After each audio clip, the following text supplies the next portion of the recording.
is a very useful plant. Why, I gather it and I put it up on my rooftop in the sun to dry.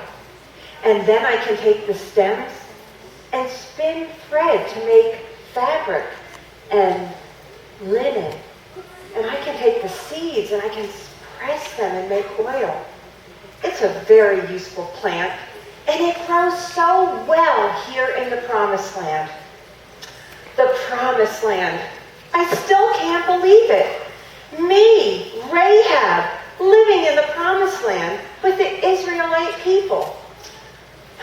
But then, God is for me.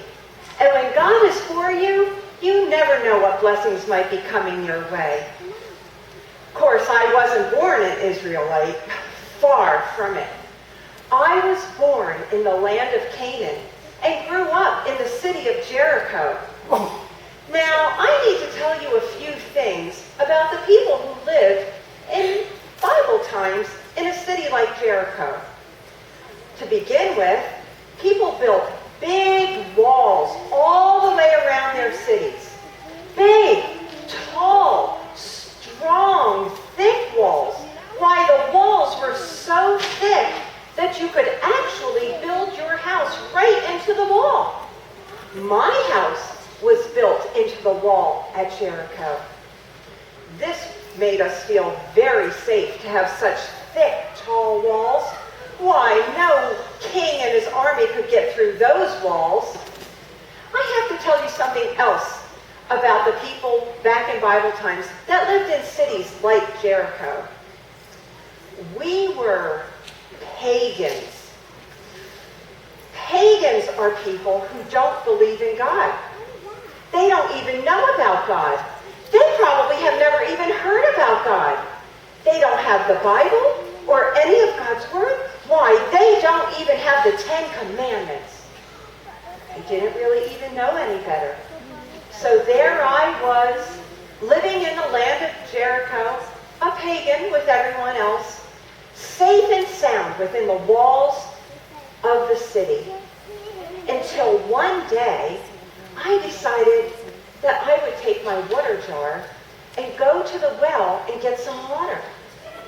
And when I got out into the town, I noticed that everyone that was there seemed very worried. No, more than worried.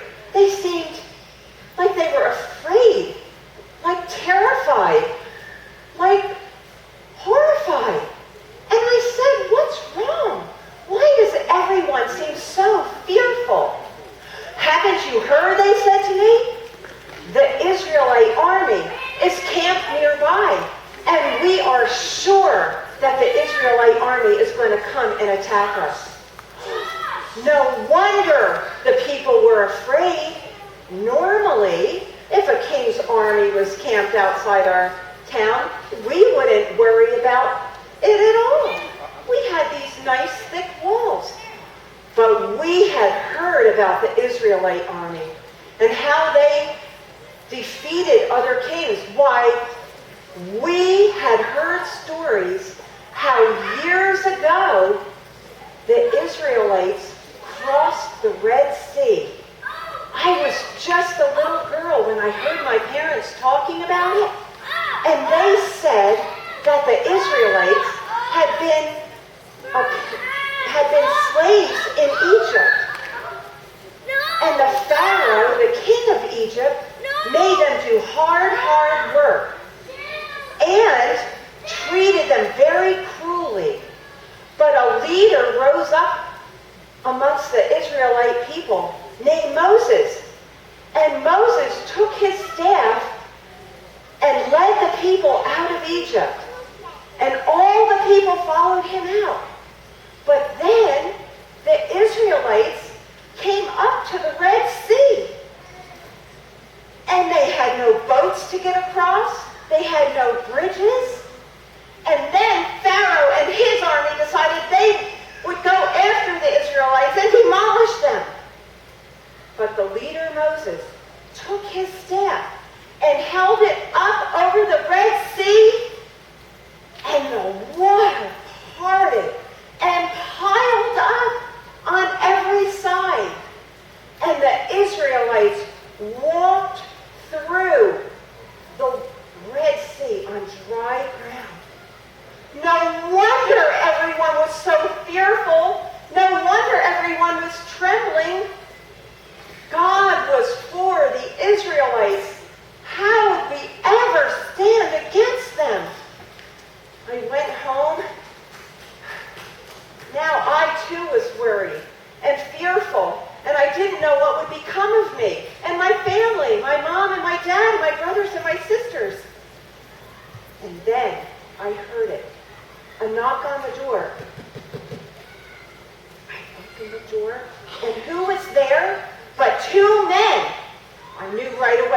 were not men from Jericho. No, they were Israelites. Israelite spies.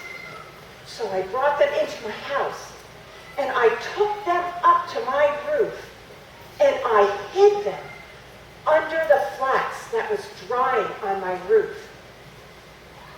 It wasn't too long that I heard another knock at my door. I opened it, and this time it was the king's men. "Rahab, we know that 2 Israelite spies have come to your house. Turn them over now." I said, "Well, yes, 2 men did come to my house, but I didn't realize they were Israelite spies, and they've already left. And if you hurry and run, you might be able to catch them going down the road." And I fooled the king's men, and they turned around and ran, and they ran to try to catch the spies. I closed my door, and then I went back up to my roof, and I said to the Israelite spies who were up there, "We know that God has given you this land. Our hearts are full of fear. Our hearts are melting with fear. We have heard the story of your God parting the Red Sea, and we know God is for you, and we cannot stand against you. Our courage has failed. Your God is the one true God, the God of heaven above and the earth below." And then I said to those spies, "Since I have been kind to you, will you show me kindness? And when you come to defeat our city, will you keep me and my family safe as I have kept you safe?"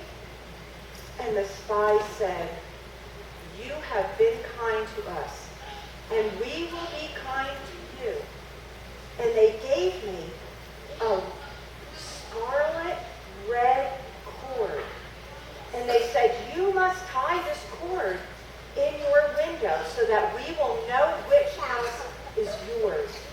Then bring your mother and your father and your brothers and your sisters into your house. They have to be in your house. And then when we come and attack the city, we will keep you and your family safe."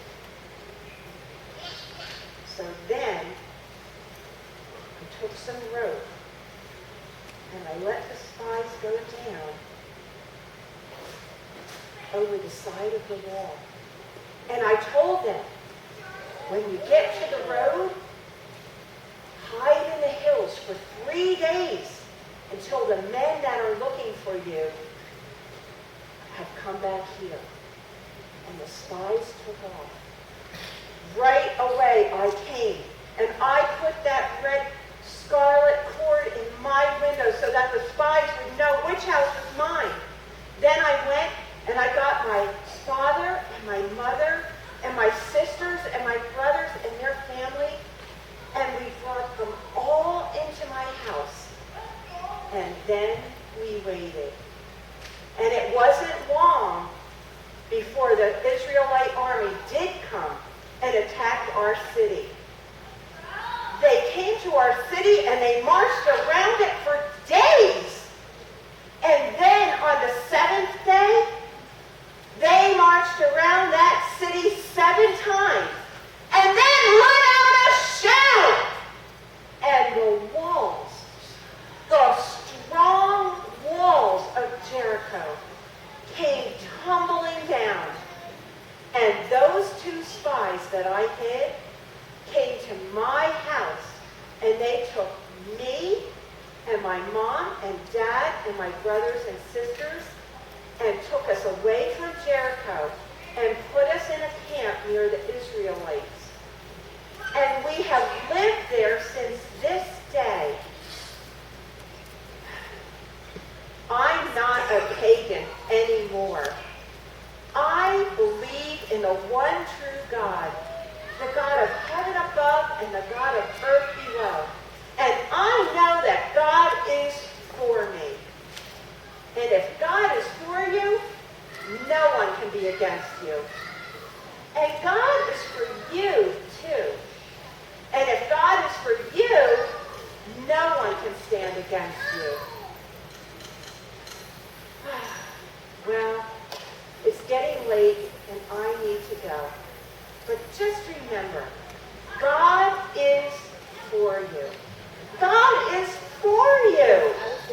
And no one can stand against you when God is for you.